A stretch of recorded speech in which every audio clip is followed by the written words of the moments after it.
তো ভারতীয় যদি 10,000 টাকায় হয় তাহলে নেপালি 16,000 টাকা মতো দিবে।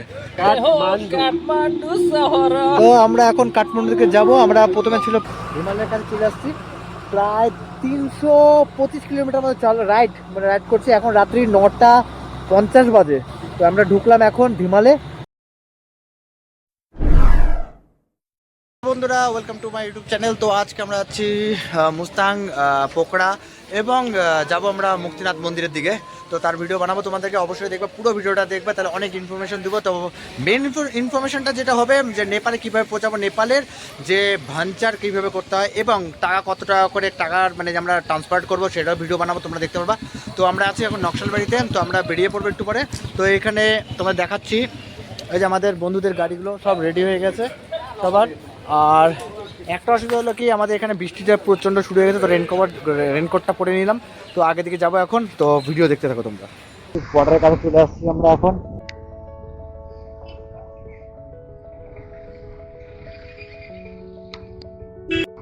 তো চেকিং করার পরে আমরা চলে আসলাম এখন বর্ডারের কাছে। তোমরা দেখতে পাচ্ছ এখন আমরা ভারত নেপাল যে ব্রিজটা রয়েছে সেখানে রয়েছি। আর সেখান থেকে এখন যাচ্ছি। আর প্রচণ্ড বৃষ্টি দেখতেই পাচ্ছ।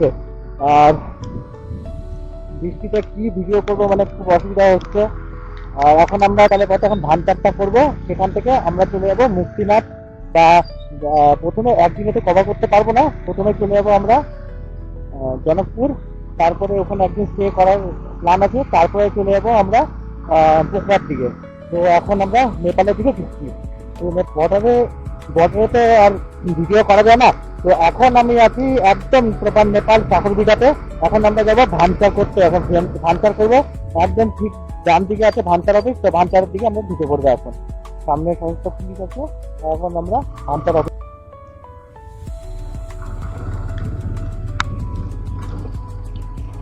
এই আমাদের সব বন্ধুরা এখন ভানচার করছে। আমি ঢুকে পড়লাম ভানচার করতে।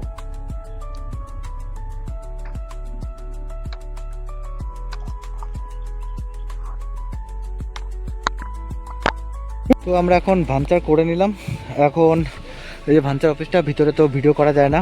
তো আমরা 7 দিনের জন্য ভানচার করলাম।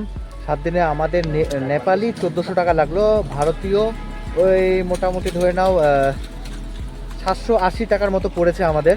তো এখন আমরা যাচ্ছি আগের দিকে। তো এখন টাকা আমরা ভাঙাবো। তো আমরা এখন নেপাল দেশে আছি। আর প্রচণ্ড বৃষ্টির জন্য খুবই অসুবিধা হচ্ছে। তো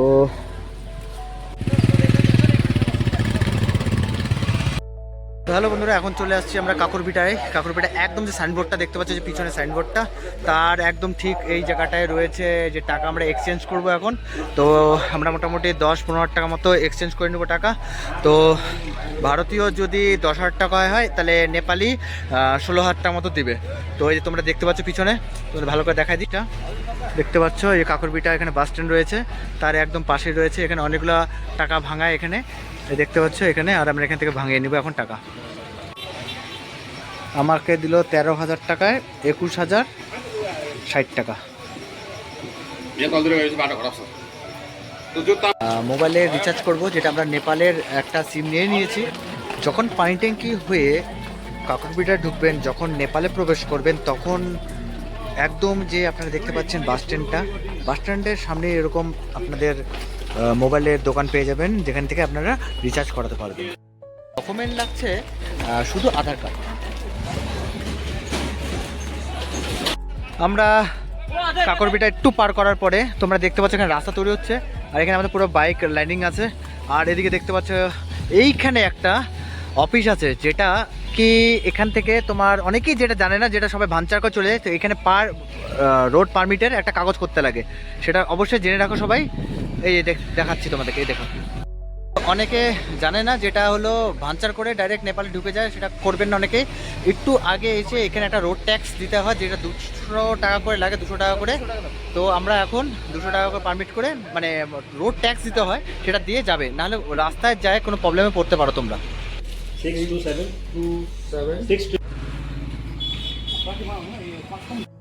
নেপালি টাকায় 184 টাকা লিটার হচ্ছে নেপালে, 184 টাকা 50 পয়সা। তো এখন আমরা আছি নেপালের এখন আগে আগে যাচ্ছি আস্তে আস্তে।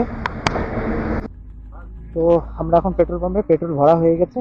এখানে সামনে আছে রোহিত, এখানে আছে আমাদের অমিত।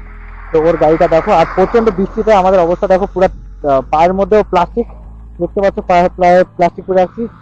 প্রচন্ড বৃষ্টি হচ্ছে নেপালে আজকে। রাস্তার অবস্থা খুবই খারাপ হয়ে রয়েছে এখানে, একদমই মানে তার মধ্যে বৃষ্টি হয়েছে, একদম কাদা কাদা অবস্থা হয়ে আছে দেখতে পাচ্ছ। তো আমার সামনে দেখতে পাচ্ছ এখানে হচ্ছে অমিত আর রোহিত আছে, ওর গাড়ির অবস্থাটা পুরো প্লাস্টিক প্লাস্টিক বেঁধে রাখছে, মানে এতটা বৃষ্টি হয়েছে, এতটা মানে এখানে কি বলবো আর, মানে এত কাদা, সত্যি বলতে প্রচন্ড কাদা। তো আমাদের ট্রেনে এখন মোটামুটি 60 কিলোমিটার মতো যেতে হবে, 60-70 কিলোমিটার। তারপরে একটু আবার রেস্ট নেবো, তারপরে আবার আমরা বিত্তা মোড় পার্ক করার পরে এখন আমরা একটু ব্রেকফাস্ট করে নিচ্ছি। হ্যাঁ তোদের আসবে, বিত্তা মোড়ের সামনে, পেট্রোল পাম্পের সামনে দাঁড়িয়ে আছে, আমাদের গাড়ি লাইনিং দেখতে পাচ্ছ। তো ফাইনালি এখন রোদু উঠে গেছে। তো আমরা বিরতা মোড়ে পার করে এখন বিরাটনগরের দিকে যাচ্ছি। আর টাইম অনেকই হয়ে গেছে, আমাদের বেরিয়েছিলাম সকাল 7টার দিকে, আর কাগজপত্র বানাতে বানাতে অনেক দেরি হয়ে গেল। তারপরে টাকা এক্সচেঞ্জ করালাম, তারপরে মোবাইল সিম নিলাম, এ করতে অনেক লেট হয়ে গেছে। প্রায় 50 কিলোমিটারের মতো চলিয়ে ফেললাম, চালানো হয়ে গেছে আমাদের মোটামুটি।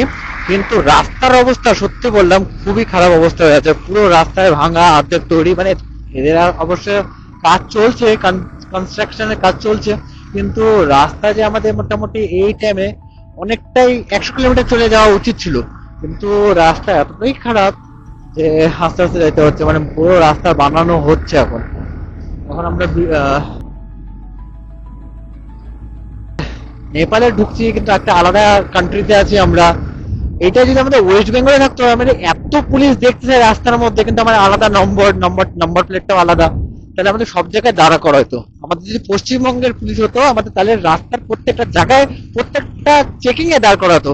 কিন্তু আমাদের দেখো, একটা আমাদের গাড়ি আলাদা, একটা কান্ট্রির একটা দেশের আলাদা নম্বর প্লেট, কিন্তু অত দাঁড়াচ্ছে না, মানে দাঁড়ার একটা জায়গায় দাঁড়া করা নেই যে দাঁড়াও তোমার চেক করবো হ্যান ত্যান।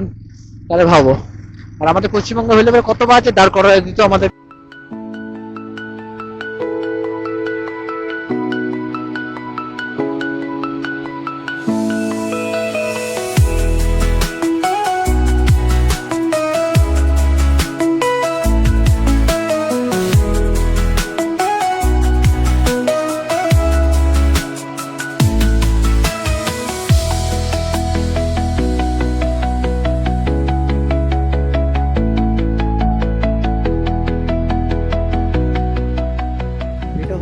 কোশি নদী, আর কোশি ব্রিজের উপরে আমরা দাঁড়িয়ে আছি, দেখতে পাচ্ছ কি সুন্দর জায়গাটা, নেপালের কোশি নদী। আমরা কোশি নদীর সামনে দাঁড়িয়ে আছি, মানে ব্রিজের উপরে দাঁড়িয়ে আছি, দেখতে পাচ্ছ।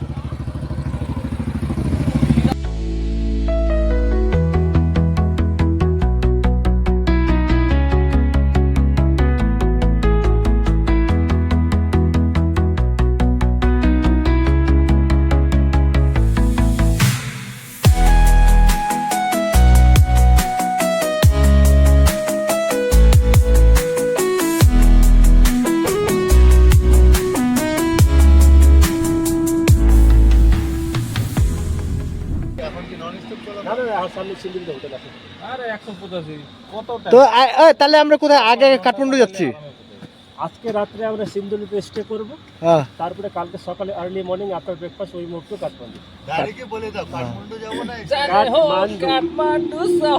তো আমরা এখন কাঠমান্ডু থেকে যাব। আমরা প্রথমে ছিল প্ল্যান ছিল আমরা এখন ধিমালে আছি। তো আমরা এখন ধিমালে আছি, একদম হিমালয়ের কাছে চলে আসছি। প্রায় 325 কিলোমিটার মতো রাইড করছি। এখন রাত্রি 9:50 বাজে। তো আমরা ঢুকলাম এখন হিমালে, আর এখান থেকে আমাদের এখন যাব কোনো জায়গায় স্টে করব আজকে রাতটা। কালকে যাব আমরা কাঠমান্ডুর পথে।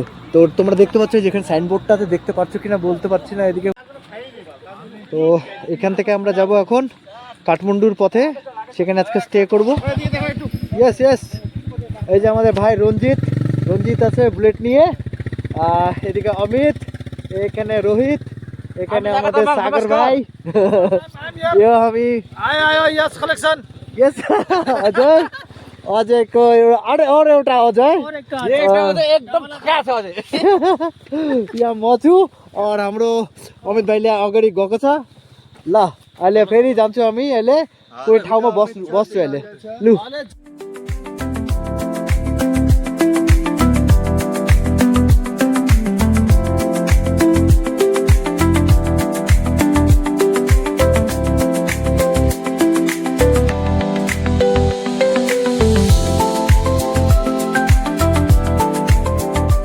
ফাইনালি আমরা এখন পৌঁছালাম দিভানে আর এই হোটেলটাতে আছে আমরা শেখর হোটেলে তো ফাইনালি রুম পেয়ে গেছি এখন রাত্রি 10টা বাজে 10টার মধ্যে আমরা এখন ঢুকলাম এই হোটেলে তো তো এটা হচ্ছে আমাদের রুম তো রুমে পৌঁছে গেলাম আমরা এটা আজকে আমাদের রুম মানে বিমালে থাকার আজকে আমাদের এটাই রুম আজকে এখানে থাকবো কাল সকালে আবার বেরিয়ে পড়বো আমরা কিলোমিটার চলার পরে একদম পুরোপুরি টায়ার্ড হয়ে গেছি তো আজকে পুরো একটু ভালো ঘুম দিতে হবে তারপরে তো আবার কালকে নতুন নতুন জায়গা দেখতে হবে আমাদেরকে তো আজকের মতো ভিডিও এতটাই থাকলো কালকে যাচ্ছি কাঠমান্ডুর ভিডিও তোমাদেরকে দেখাবো তো রইলো এতটুকুই পর্যন্ত আজকে ভিডিও যদি ভালো লাগে সাবস্ক্রাইব করো আর পরের ভিডিও তোমাদের দেখাবো তো এরপরে যাচ্ছি আমরা দিভান থেকে কাঠমান্ডু চলো আজকে এতটুকুই রইলো